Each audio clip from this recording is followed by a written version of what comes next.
저는 백신을 맞았기 때문에 마스크를 벗겠습니다. 요새 코로나 때문에 매우 어렵고 그러니까는 성가대도 못하고 그래서 어떤 교회에서 백신 맞은 사람들만 모여서 성가대를 했대요.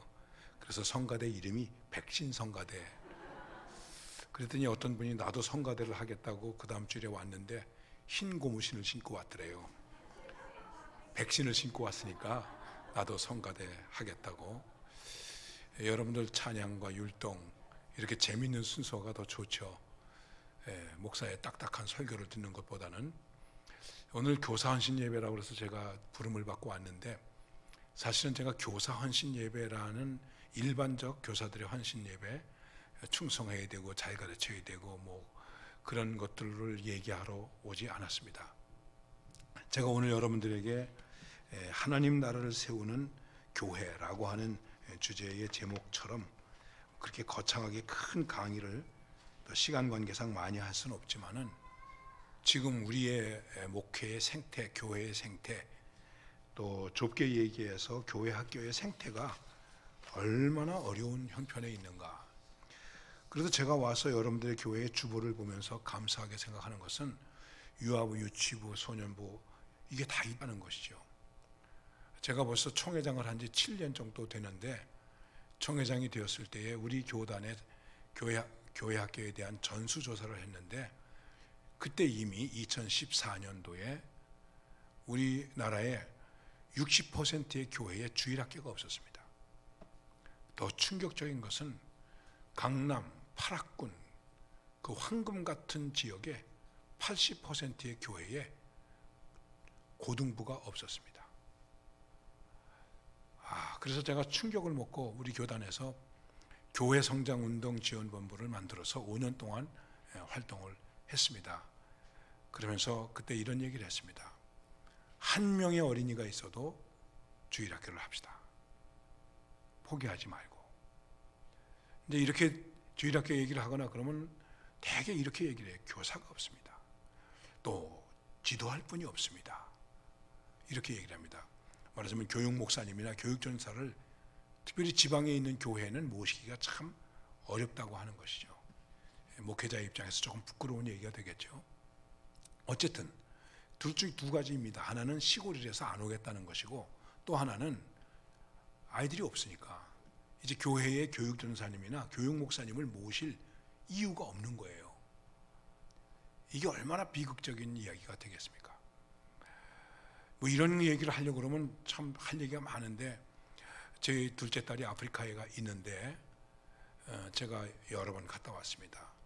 한 번은 아프리카에 있는 현지 교회에 가서 이제 프로그램을 갖게 되었는데, 그래도 한국에서 목사가 왔으니까 빈손으로 갈 수는 없지 않는가. 그래서 내가 아이들한테 빵이라도 하나씩 줄 테니까 몇 개나 가져가면 될까? 한 500개 준비할까요? 예. 빵을 500개 준비해 가지고 갔습니다. 그런데 아이들이 얼마나 많이 왔는지 이 빵이 모자라게 되는 거예요. 그래서 제가 거기 선교사님 보고 빵 모자라지 않겠어요? 목사님, 모자라지 않도록 기도했습니다. 그게 뭐야? 애들 적게 오라고 기도했습니다. 빵이 모자랄까봐 아이들 적게 오라고 기도할 수밖에 없었다. 야, 우리가 1960년대 그랬는데 이젠 빵 준다고 그래도 안 와요. 그렇죠? 이 팬데믹을 지내면서 어떤 끔찍한 얘기가 있냐면, 오프라 윈프리가 이런 얘기를 했어요. 사람들이 교회를 보고 전염병처럼 피하고 있다. 자녀들이 서울에 사는데 시골에 계신 부모님에게 전화 걸어서 엄마, 어머니, 아버지 교회 가지 마세요. 교회 가면 큰일 나요. 지금 우리나라가 이런 꼴을 경험하고 있습니다. 그래서 위프라 윈프리가 뭐라고 얘기를 하고 있냐면 이렇게 말합니다. 이제는 이 사람들과 연대할 수 있는 영성을 개발해야만 한다. 그렇게 얘기하고 있습니다. 그래서 제가 우리가 앞으로 해야 할 일은 무엇일까? 단순히 교회 학교의 교사가 주일학교 아이들을 잘 가르쳐야 된다, 못 가르쳐야 된다의 문제가 아니라 우리 교회 자체가, 교회 전체가 교육과 연계하는 헌신이 있어야 앞으로 목회의 생태나 교회의 생태나 다음 세대가 그래도 무엇인가를 살려낼 수 있지 않겠는가 하는 입장에서 이렇게 말씀드리는 것입니다. 요한이 첫 번째 외친 말씀이 회개하라 천국이 가까웠느니라. 세례 요한이 잡혀간 다음에 예수님께서 하신 말씀이 회개하고 복음을 믿으라 천국이 가까이 왔느니라. 그리고 예수님께서 제자들을 파송하시면서 하신 말씀이 뭡니까? 너희들은 나가서 천국을 전파하라. 자, 이 천국에 대한 얘기를 해도 많은 시간이 필요합니다만은 여러분 교재를 펴시기 바랍니다. 예, 다 이거 교환 가지고 계시죠? 제가 간단하게 교환을 준비한 게 있습니다. 보시고 시작하는 이야기에서 하나님 나라, 천국, 교회와 교회의 연관성. 한마디로 예수님께서 천국을 전파하셨기 때문에 교회는 하나님 나라를 세우는 것이 교회의 사명이다.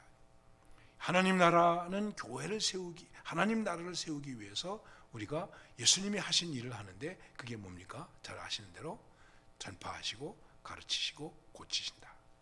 이 세 가지 일을 하는 것입니다. 그런데 이 하나님 나라와 오늘 우리와의 연관성은 어떤 것인가? 한마디만 얘기하겠습니다. 이 하나님 나라에 대해서 C.H. 다드, 오스카 쿨만 같은 사람이 이렇게 말합니다. Not already, not yet.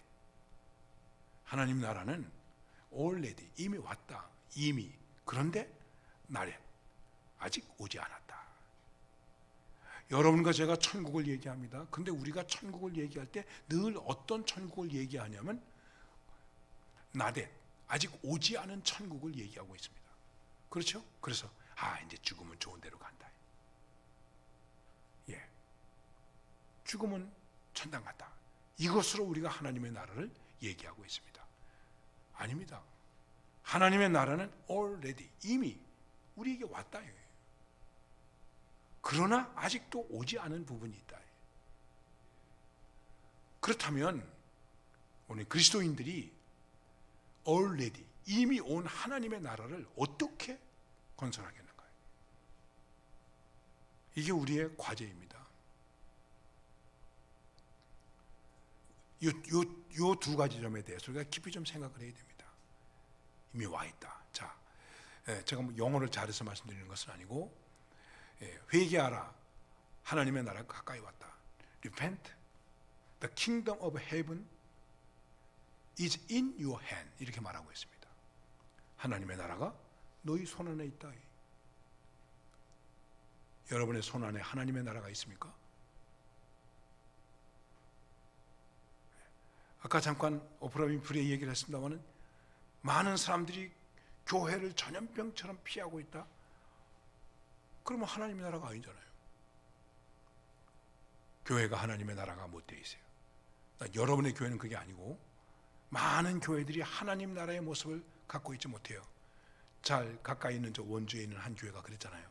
우리 이 목사님께서 고생 많이 하셨는데 그게 하나님의 나라라고 얘기할 수 있습니까? 그러면 여러분은 하나님의 나라가 여러분의 손 안에 있습니까? 하나님의 나라가 가까이 왔다고 하는 것은 이제 지금 가까이 점점 우리에게 다가오고 있다고 하는 의미가 아니라 우리 안에 있다는 거예요. 그래서 주님도 뭐라고 말씀하셨죠? 여기 있다 저기 있다 하지 마라. 하나님의 나라가 너희 안에 있느니라. 이성봉 목사님이 6.25 때 공산군에게 붙잡혔어요. 야, 목사들에게 거짓말하냐. 무슨 거짓말 했습니까? 없는 천당이 있다고 그러냐. 너 천당 있냐? 그랬더니 이성봉 목사님이 말씀하셨어요. 예, 내 천당 아직 가진 못했는데 천당 정거장, 천당 지점에 와 있습니다. 천당 지점이 어디야?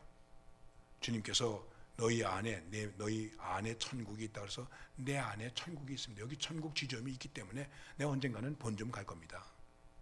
믿습니까? 여러분에게 천당 하나님 나라의 본점을 바라볼 수 있는 지점이 있습니까? 그 올레디가 있느냐는 것이죠.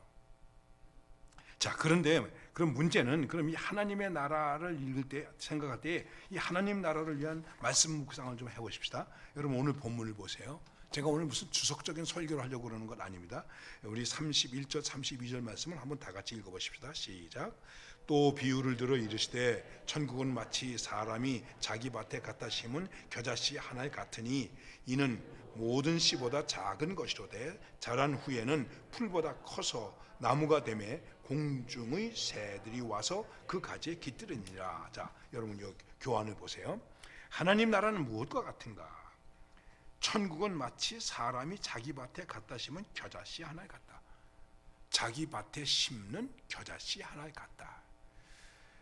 마태복음 13장 전반부에는 이 천국이라는 말이 여러 번 반복됩니다. 그 다음에는 뭐 감추인 보화와 같다. 그 다음에는 또 마치 이제 가루 소말 속에 갖다 넣은 그런 누룩과 같다. 이렇게 얘기하고 있습니다. 천국에 대해서 굉장하게 얘기하지 않습니다. 작다. 겨자씨 같이 작다. 근데 이 작은 어떻게 작은 것이냐면 이는 모든 씨보다 작은 것이로되.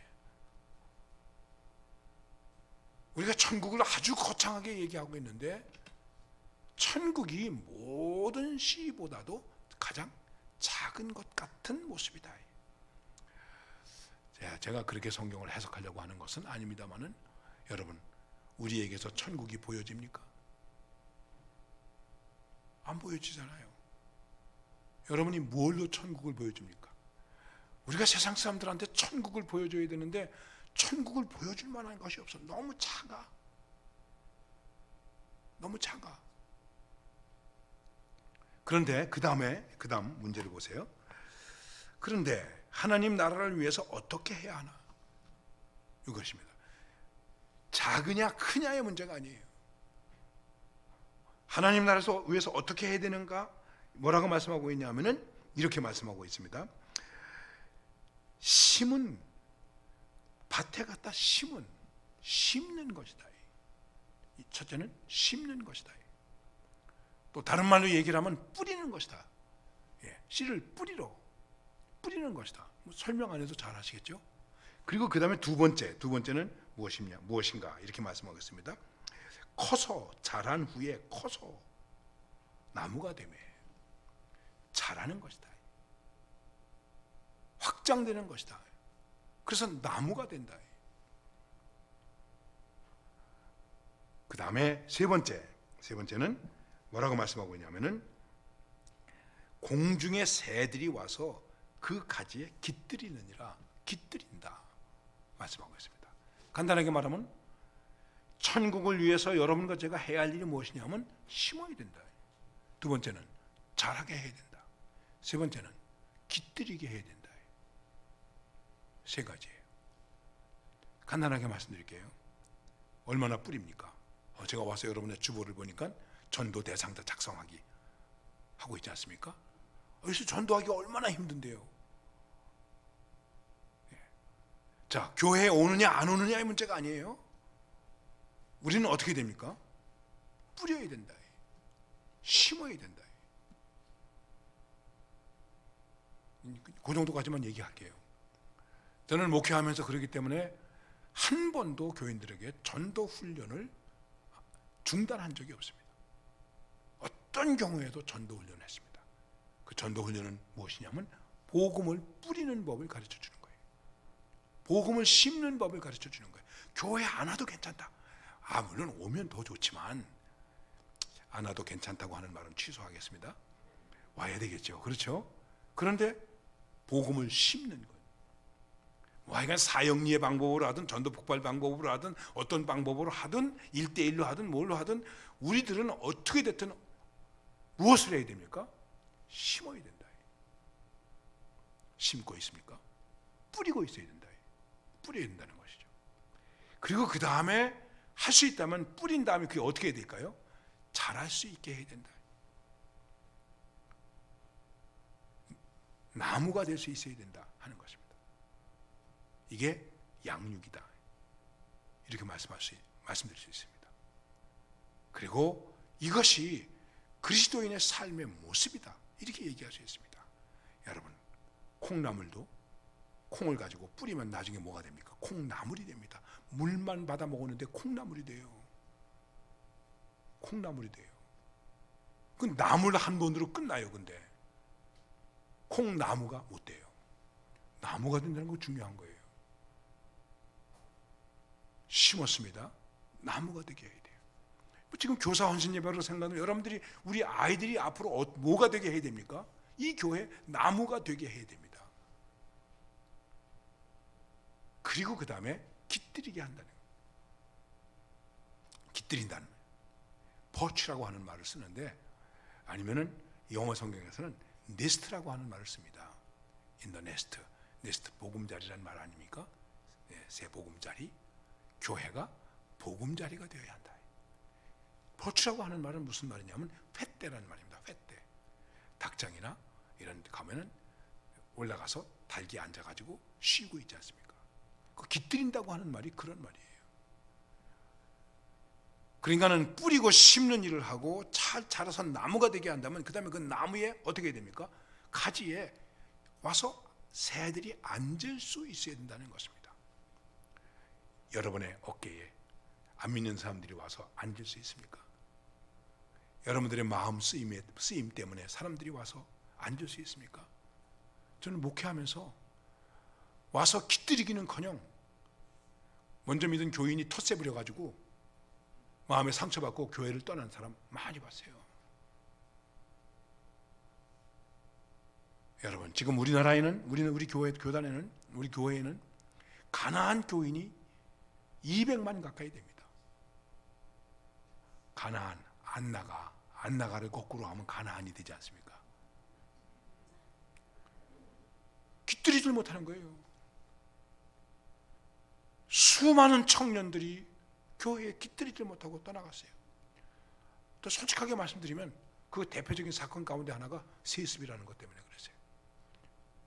네, 세습이 좋으냐 나쁘냐를 얘기하는 거 아니에요? 그 다음에 큰 교회의 부도덕성, 교회 지도자들의 부도덕성, 이런 것들 때문에 교회에 깃들이지 못하고 떠나고 있는 거예요. 우리 교회가 하나님 나라를 세운다는 것은 하나님 나라의 씨앗을, 복음의 씨앗을 뿌리고 이것이 나무가 되게 하고 나무가 될 뿐만 아니라 거기에 깃들일 수 있어야 된다는 것이죠. 저는 역사가 오랜 교회에서 목회를 많이 했습니다. 다 100년 이상 된 교회에서 목회를 했습니다. 그래서 그런지 텃세가 심하더라고요. 박힌 돌이 많아가지고 돌뿌리를 많이 채게 하더라고요. 그래서 제가 웃으면서 그런 얘기까지 했어요. 박힌 돌을 뽑아내야, 예. 근데 뭐 굴러온 돌이 들어와서 박힌 돌을 뽑아낸다 그러면서 굴러온 돌이라고 무시하고 그런 경우 많이 있어요. 그래서 깃들이지 못하는 거예요. 깃들이지 못하는 거죠. 교회마저도 그런 모습이 많이 있다는 것이죠. 우리 홍천중앙교회 말고 저기 다른 교회들이 좀 그렇다는 얘기예요. 자, 그러면 중요한 것은 무엇이냐면 이것입니다. 이 말씀 속에서 발견할 수 있는 우리의 도전은 무엇인가요? 세 가지 다예요. 우리는 하나님 나라의 씨를 뿌리는가? 심고 있는가? 오늘도 보온 가족을 돌보시다. 그것도 뿌리는 거예요. 뿌리는 거예요. 예. 저도 목회하면서 해마다 보온 가족 위로회를 했습니다. 그 시에 있는 청소하시는 분들을 대접했습니다. 예. 장애 아들을 위한 콘서트를 했습니다. 뿌리는 것이죠. 아이고 그렇게 해서 뭐 교회 올까요? 일단 뿌려야죠. 돌짝밭이 되는지 옥토가 되는지 가시덤불이 되는지 길바닥이 되는지는 잘 모르지만 중요한 것은 뿌려야 되잖아요. 뿌려야 된다. 어떠한 방법으로든지 뿌려야 된다. 그리고 그 뿌린 것을 할 수 있는 대로 나무가 될 수 있도록 해야 된다. 저는 동남아에 선교하면서 그런 걸 많이 봤습니다. 주로 청소년 사역을 많이 했습니다. 지금은 어린이 선교 사역을 하고 있습니다. 키즈 워십을 통해서. 그리고 제가 여러분 앞에서 이렇게 넥타이 메고 점잖게 설교하고 있지만 내가 청소년들에게 교리를 가르치기 위해서 신앙의 Q&A라고 하는 힙합 모자를 쓰고 제가 청소년들을 위한 강의를 지금 하고 있습니다. 키즈 워십을 통해서 지금 14번째 강의가 지난주일까지 올라갔습니다. 앞으로도 아마 5, 6주는 더 녹화를 해야 될 것 같아요. 뿌리자는 것이죠. 그리고 그것이 나무가 되게 해야 된다. 그 다음에 깃들이게 해야 된다. 여러분 도전을 받아야 돼요. 우리 주일학교에, 우리 교회에 이 홍천 시민들이, 홍천읍 사람들이 깃들일 수 있는가? 깃들일 수 있는 가지가 있는가? 깃들일 수 있는 터전이 있는가? 깃들일 수 있는 방이 있는가? 깃들일 수 있는 마당이 있는가? 이 중요한 것입니다. 이런 것을 사례를 가지고 얘기하려고 들면 많은, 제가 작년에 개척교회 아이디어 공모를 했습니다. 그런데 놀라운 사실은 이제는 오게 하는 교회가 아니라 찾아가는 교회라는 것입니다. 우리는 지금까지 이렇게 딱 만들어 놓고 이리 들어오라 이거야. 이리 들어오라. 그게 아니라 이제는 문을 활짝 열고 나가서 필요를 찾아가야 된다는 거예요. 그 중에 더 무빙 처치라는 것이 있었습니다. 움직이는 교회. 상금 500만 원 줬어요. 젊은이들이 정말 고생하더라고요. 홍익 때 금요일 날 되면 불금 아닙니까? 젊은 아이들이 얼마나 많이 있습니까? 그때 이분이 이런 충격적인 얘기를 했어요. 교회에는 젊은이가 없고 거리에는 청년이 많습니다. 와, 가슴 뜨끔하더라고요. 그래서 거기 가서 같이 돌아다니는 거예요. 10시, 11시, 12시까지 애들이 춤추고 뭐 노래하고 뭐 술 먹고 신나게 놀고 그러는데 1시, 2시 되면 다 사그러져요. 추운 거리, 이 골목 저 골목에 청소년들이 덜덜덜 떨고 있고 갈 곳 몰라 방황하고 있습니다. 그래, 우리 목사님이 가까이 접근했습니다. 그리고 솔직하게 말했습니다. 야, 나는 목사인데 이상하게 생각하지 말고 너희 지금 필요한 게 뭐니? 추워요. 그래? 그러면 따뜻한 데가 있으면 가겠니? 내가 갈래요. 그래서 자기들이 있는 곳으로 데려갔습니다. 배고파요. 라면 삶아줘도 먹겠니? 네, 먹겠어요. 다른 거 아무것도 안 하고 그렇게 해서 3년 지나니까 교회가 되더라고요. 예, 그래서 지금 움직이는 교회라고 더 무빙 처치를 하고 있습니다. 홍익대에서, 숭대 앞에서. 지금은 진짜 달라진 거예요, 여러분. 우리 교회가 하나님 나라를 세우는 일에 대해서 어떤 선교적 마인드를 가지고 해외 선교만이 아니라 우리의 주변에서 어떻게 하면 깃들이게 할 수 있을까? 꼭 가난하고 배고픈 사람만 돌보라는 얘기가 아니에요. 누가 우리 교회에 와서 깃들일 수 있겠습니까? 그리고 교회가 깃들이게 할 수 있는 일이 무엇입니까? 생각해 보십시오. 주차장 통해 가지고 좀 깃들이게 하려고 그랬더니 나중에 주차장 관리하면서 싸움이 일어나더라고요. 차를 안 빼니까, 주일날은 빼주기로 하고 안 빼주니까 나중에는, 그래서 또 주차장 이렇게 걸어 잠갔더니 말이지, 교회가 있다고 한다고 해서 막 욕하고 말이지, 목사 어떤 새끼야 그러면서 욕하고 말이지. 그거 어떡합니까? 그래도 무엇을 통해서 깃들이게 할 수 있겠는가 하는 것입니다. 제가 시간에 다 말씀드릴 수는 없지만 그 가운데 한 가지를 오늘 말씀드리려고 하는 것인데, 3번 하나님 나라를 세우기 위한 대안의 모색. 하나님 나라를 세우는 희망을 꿈꾸자. 우선 우리는 우리 교회가 하나님 나라를 세우는 하나님 나라의 에이전트다. 새들이 와서 깃들일 수 있다. 그 새들이 와서 깃들이는데 참새만 와서 깃들입니까? 까마귀도 올 수 있는 것이고 백로도 올 수 있는 것이고 그렇지 않습니까? 우선 이거를 우리는 꿈꿔야 되겠죠. 여러분, 꿈을 꾸십시오. 우리 교회 마당에 이 동네 아이들이 와서 바글바글대는 꿈을 꾸십시오. 우리 교회에 이 지역에 있는 사람들이 와서 바글바글대고, 그리고 나중에 찬양하는 사람들이 되고, 우리가 서로 교제하게 되고 하는 것을 우리가 꿈꾸자는 얘기죠. 돈도 안 되는 일인데 꿈이라도 꿉시다. 전 꿈꾸다가 망한 사람인지 모르겠어요. 하도 꿈 얘기를 하니까 말이죠, 알아듣지 못하고, 목사님 어디서 생각도 잘해내셔. 목사님 이제 그만 좀 하세요. 일 저지르지 마세요. 목사가 일을 저질러야지 어떡합니까? 그렇지 않습니까? 하나님 나라를 위해서 일을 저질러야죠. 이제 생각하면서 그 다음에 그러면 하나님 나라를 세우는데 구체적 실현이 무엇인가 하는 것입니다. 여기 옆에다가 이렇게 써주세요. 교육 연계. 교육 연계를 통해서다. 제가 이거 때문에 역사적으로 살펴봤어요. 우리나라에 여러분 선교가 되고 60년대, 70년대, 80년대, 60년대, 70년대 지나면서 교회가 확 부흥되고 그랬죠. 굉장했죠. 예. 서울에 큰 교회들이 그래서 뭐 몇천 명, 몇만 명, 몇십만 명 모이는 목사님들은 아주 훌륭한 목사님이고, 우리 같이 작은 교회에서 목회하거나 시골에서 목회하는 목사는 마치 실패한 목사처럼 생각하고, 나 그래서 아주 못된 버릇이 하나 있었는데요. 서울에서 유명한 사람이 와가지고 세미나 할 때는 안 갔어요. 왜냐하면 시골에서 목회하는 나는 패배자고 실패자고 저 사람은 성공한 사람이야.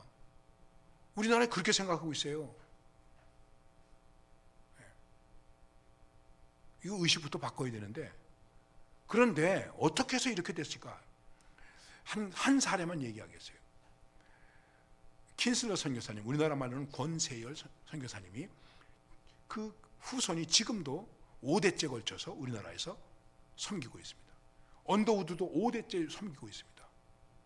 우리나라 선교사는 가서 1대, 2대를 못 가요. 그리고 다 미국으로 도망가고 어디로 다 가버려요. 얼마 전에 콜롬비아 선교사가 은퇴했어요. 제가 콜롬비아 선교회장을 20년 가까이 했습니다. 후원회장을.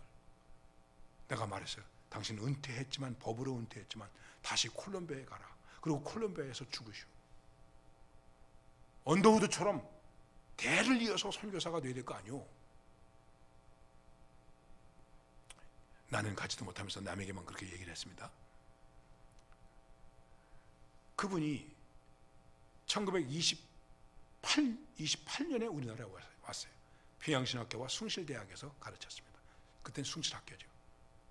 그런데 1929년에 이분이 시작한 것이 성경구락부라는 것이었어요.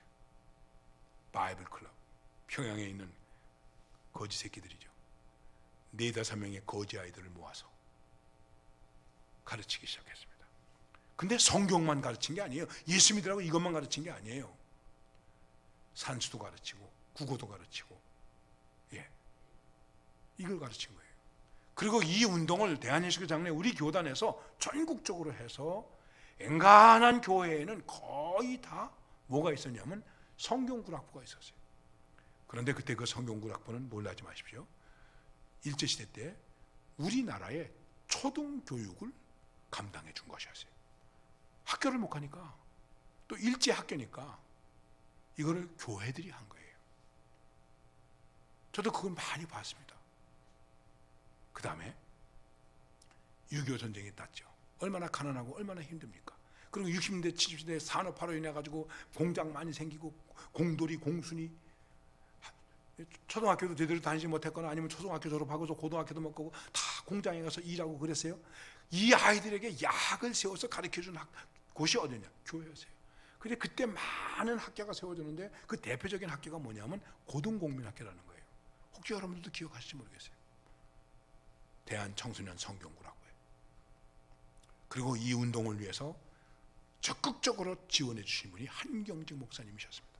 영락교도 시작했어요. 그게 영락중고등학교가 된 거예요. 대광도 시작했습니다. 경신 이미 시작했죠. 보성, 숭이, 염광, 지방에 있는 학교는 제가 다 기억을 못하겠습니다.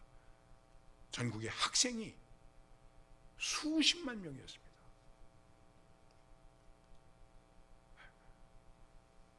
그것이 뭐가 된 걸까요? 씨가 된 거예요. 그렇게 뿌린 거예요. 그렇게 뿌린 거예요. 제가 그런 성경구락부를 통해서 봉사했는데 그때 가르쳤던 아이들이 있습니다. 중3 이렇게 된 아이들이 있었는데 그때 잘 몰랐어요. 철부지였죠. 그런데 어느 날 선생님 좀 뵙겠습니다. 만났어요. 만났더니 권사가 되어 있어요. 장로가 되어 있어요. 교육 연계를 통해서 단순하게 그냥 우리가 여기 우리끼리 모여가지고 우리끼리 뭘 잘하자 그러는 것이 아니라 교회와 바깥, 그 다음에 최근에 와가지고 우리 한국교회가 다시 하는 교육 연계 프로그램이 있는데 그게 뭐냐면 대안학교예요. 지금 교회를 통해서 대안학교를 하고 있습니다. 그런데 좀 지난번에 문제가 있기도 하고 그랬습니다만은 홈스쿨링 운동도 교회가 먼저 시작했습니다. 그래서 첫째, 믿음. 둘째, 인격. 셋째, 실력. 거꾸로죠. 거꾸로예요. 성경구락부의 교육 목표가 뭐냐면 종교, 지육, 체육, 봉사예요. 예수는 그 지혜와 키가 자라가며 하나님과 사람 앞에 더 사랑스러워 가시더라. 그래, 키가 자라가 해야지 체육 교육이라는 것이죠. 예. 그리고 지혜가 있어야 지식 교육이라는 것이죠.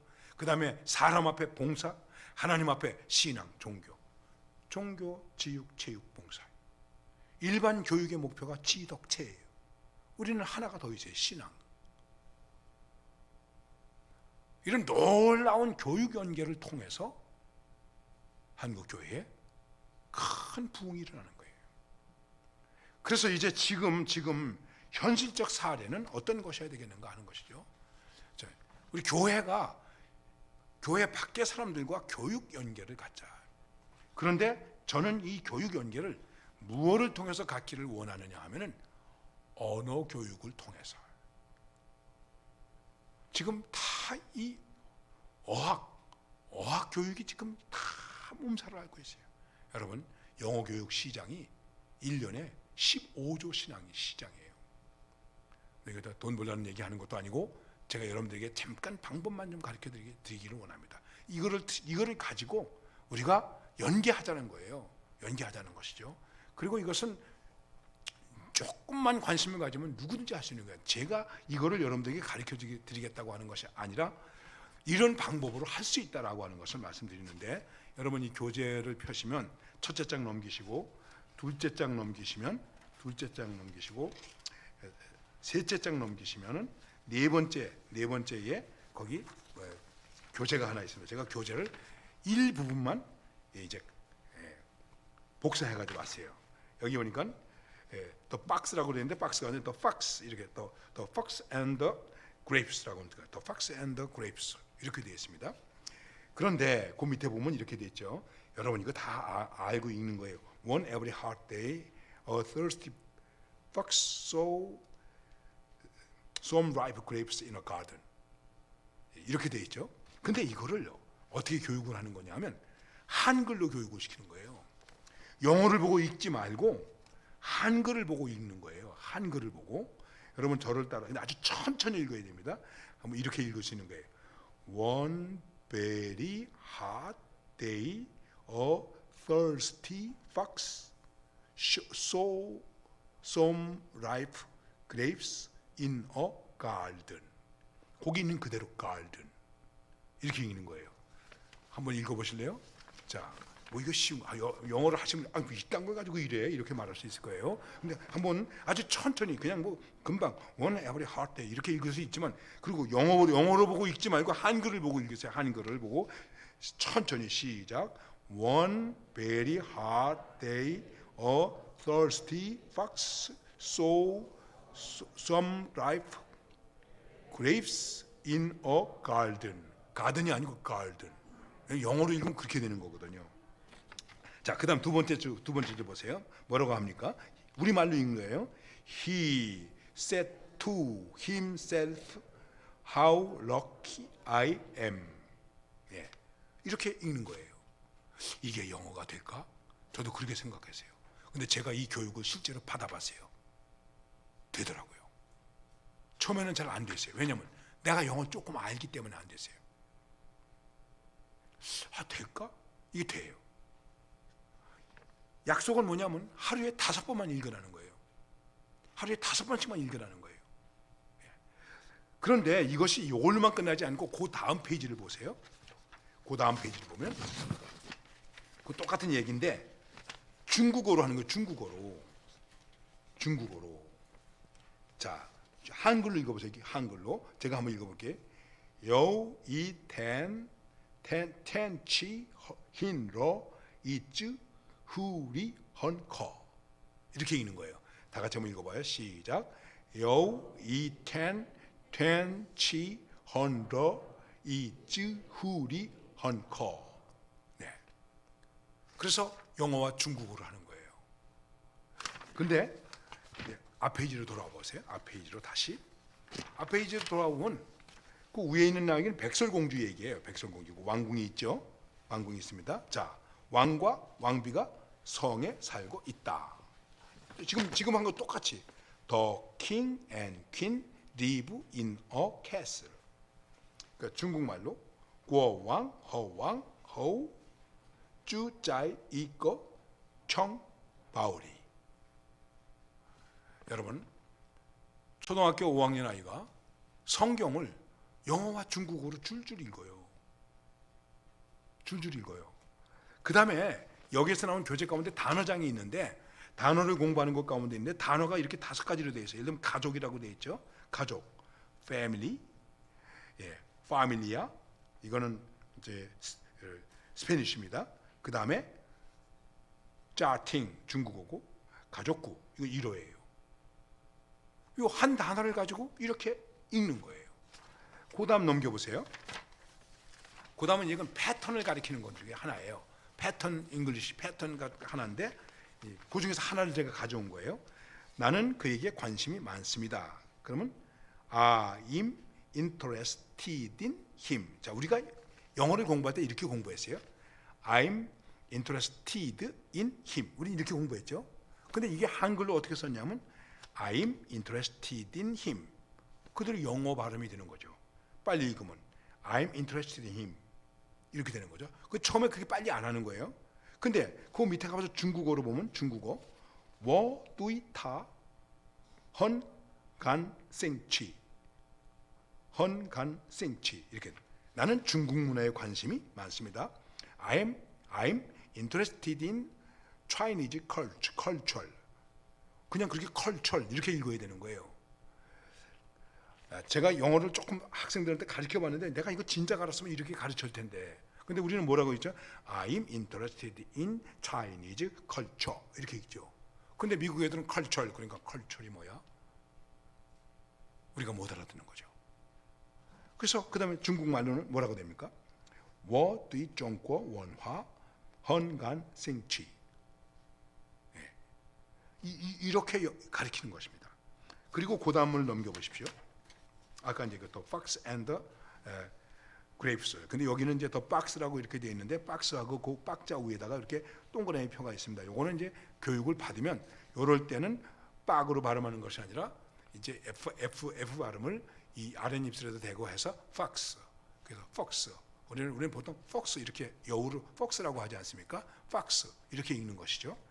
제가 이걸 여러분들에게 지금 다 일일이 가르칠 수는 없고 이제 맛을 보여드리는 것인데 무슨 얘기냐면 이렇게 영어 교육을 가지고 지역사회하고 연계하자는 거죠. 근데 이거는 부모와 자녀가 같이 할 수 있습니다. 저는 이거 실제로 봤습니다. 아버지 어머니하고 아이들하고 같이 앉아서 할 수 있는 것입니다. 이 외에 다른 교재가 동시적으로 할 수 있는 것입니다. 이 교재를 개발하신 분은 목사님 부부이신데 시골에서 목회하면서 아이들 교육 때문에 정말 고민하면서 아들은 꼴찌를 했습니다. 학교에서. 그래서 이 방법을 찾아낸 것인데 이 방법을 찾아내는 것은 아주 간단합니다. 우리가 본래 글부터 배우는 것이 아니라 말부터 배운다. 그렇죠? 글을 몰라도 말은 하죠. 우리 어머니 글을 모르시는 분이세요? 근데 말은 해요. 근데 우리는 어떻게 공부했습니까? 학교 가서 A, B, C, D, E, F, G 글자부터 배우세요. 그리고 문법으로 공부했어요. 이게 일본 놈들한테 당한 거예요. 우리가 일본에게 점령당하기 전에 선교사들이 우리나라에 와서 영어를 가르칠 때 한글을 가지고 영어를 가르쳤어요. 그러니까는 What is your name? What is your name? 그걸 한글로 What is your name? 이렇게 쓰고 가르친 거예요. 선교사들한테 6개월만 배우면 말이 다 통한다는 거예요. 그 구한말 시대 때 영어를 제일 잘한 사람 중에 한 사람이 이완용이었다는 거예요. 근데 이완용이는 일본어는 못했대요. 그 영어를 잘했기 때문에 미국도 갈 때 같이 가고 그 사람이 쓴 이완용이 칭찬하려고 하는 얘기는 아니고 영어 이 문장을 보니까 아주 붓글씨 쓰는 것처럼 글씨를 잘 썼더라고요. 글씨를 잘 썼어요. 그런 모습을 봤습니다. 그래서 제가 생각하는 것은 뭐냐면 이러한 어떤 꼭 이것만이 아니고 이것만이 아니고 교회가 지역사회와 꼭 영어만이 아니고, 저는 지금 영어를 예를 들어서 말씀드리는 것이고 교육을 연계하자. 아주 간단하게 이렇게 할 수 있어요. 여러분 구역에서, 동네에서 동네 분들하고 같이 모여서 하면서 우리 영어 클럽 하나 하지, 영어 연구 클럽, 그리고 이석우화를 영어 연극으로 만드는 거예요. 그리고 교회에서 영어 연극 발표를 하는 거예요. 제가 목회할 때 수요 예배 가득 찬 적이 있었습니다. 영어 연극 발표하니까 안 믿는 부모들이 다 오더라고요. 다 오더라고요. 오히려 우리 교인들은 안 오더라고. 하다못해 영어 외우기 대회라도 하자. 저는 경주에서 영어 말하기 대회를 7년간 했습니다. 영어 말하기 대회를. 예. 처음에는 교회에서 한다고 그러니까 잘 안 하다가 나중에는 너무나 많은 팀이 와서 오히려 시에서 같이 하자고 그래서 시에서 같이 하게 됐습니다. 같이 하게 됐습니다. 그래. 이제 다시 한번 말씀드리는 것은 뭐냐면, 심고 자라게 하고 깃들이게 해야 되는데 뭘 가지고 하겠는가. 그래. 저는 이 말을 이렇게 말하고 싶어요. 교육협동조합을 만들자. 그런데 대한 더 필요한 아이디어가 있으면 얼마든지 여러분과 함께 공유할 수 있고 방법도 가르쳐 드릴 수 있습니다. 제가 영어를 가르치는 것은 아니지만, 다시 말씀드리면 우리의 교회의 새로움을 위해서 정말로 사람들이 와서 깃들일 수 있는 교회가 되게 하기 위해서 우리는 무엇을 할 것인가. 뿌리고 자라게 하고 깃들이게 해야 되는데, 오늘 여기 말씀 속에서 핵심적으로 생각한 것 중에 하나는 무엇이냐면 작은 것이었다. 아주 작은 것이었다. 보잘것없는 작은 것이었다. 그럼에도 불구하고 나무가 되고 깃들이게 됐다. 우리가 생각할 때 이게 보잘것없는 프로그램 같지만, 영어를 가지고 얘기하는 것이 아니고 우리 교회가 하는 이 프로그램이 보잘것없는 것 같지만 그 보잘것없는 것 속에 복음의 열정을 가지고 심고 자라게 하면 깃들일 수 있는 것이죠. 그럼 거기에 하나님 나라를 세우는 부흥의 역사가 일어나는 겁니다. 이 지역사회에서 우리 홍천중앙교회가 이런데 아름답게 쓰임받고, 이제는 이런 일들을 위해서 교사만 교사가 되는 것이 아니라 학부모도 교사가 되어야 돼요. 우리 모두가 다 교사가 되고 이런 데 대한 책임을 져야 돼요. 지금까지 우리는 선생님에게 다 맡겨버렸어요. 주일학교도 다 선생님에게 맡겨버렸어요. 학교도 다 선생님에게 맡겨버렸어요. 부모들이 책임을 지지 않았어요. 그래서 이 모양 이 꼴이 되고 있는 거예요. 부모도 교사가 되고 교사도 교사가 되고 모두가 교사가 돼서 단순하게 뭔가를 가르치냐 안 가르치냐의 문제를 떠나서 우리는 모든 면에서 신앙과 인격과 실력에 있어서 함께 보조를 맞춰줄 수 있고 도전할 수 있는 그런 교회 공동체를 만들어야 된다는 것이죠. 그런 의미에서 오늘 여러분들에게 제가 짧은 시간, 그래도 주신 시간보다 조금 오버가 된 것 같은데 짧은 시간 이렇게 말씀을 드리는 거예요. 그래서 오늘 교사헌신 예배는 조금 남다른 교사헌신 예배다 하는 것을 말씀드리는 것입니다. 혹시 여러분들에게 있어서 여러분들이 생각할 때 들어야 할 복음은 전하지 않고 엉뚱한 얘기나 하고 가는구나 이렇게 생각하시는 분 계시면 양해해 주시고, 이제 정말 활짝 열고 뿌리고 가꾸고 깃들이게 하는 이런 도전에서 새로운 부흥을 이루시기를 바랍니다. 하나님, 참으로 지금 우리 한국교회는 어렵습니다. 특별히 주일학교는 더 힘듭니다. 저출산, 고령화, 많은 어려움이 우리에게 있습니다. 주님, 어떻게 하나님 나라를 세울 수 있을까요? 어떻게 하면 하나님의 나라를 확장할 수 있을까요? 이를 위하여 가슴앓이를 하고 눈물 흘리고 기도하고 고민하고 도전할 수 있는 저희들이 되게 하여 주시옵소서. 겨자씨만한 것이라도 우리는 뿌리고 가꾸고 키우고 나무가 되게 하고 깃들이게 하는 역사를 이루어내는 우리 교사와 학부모들과 모든 성도들이 될 수 있도록 성령의 감동을 통해서 역사하여 주시옵소서. 예수님의 이름으로 기도드리옵나이다. 아멘.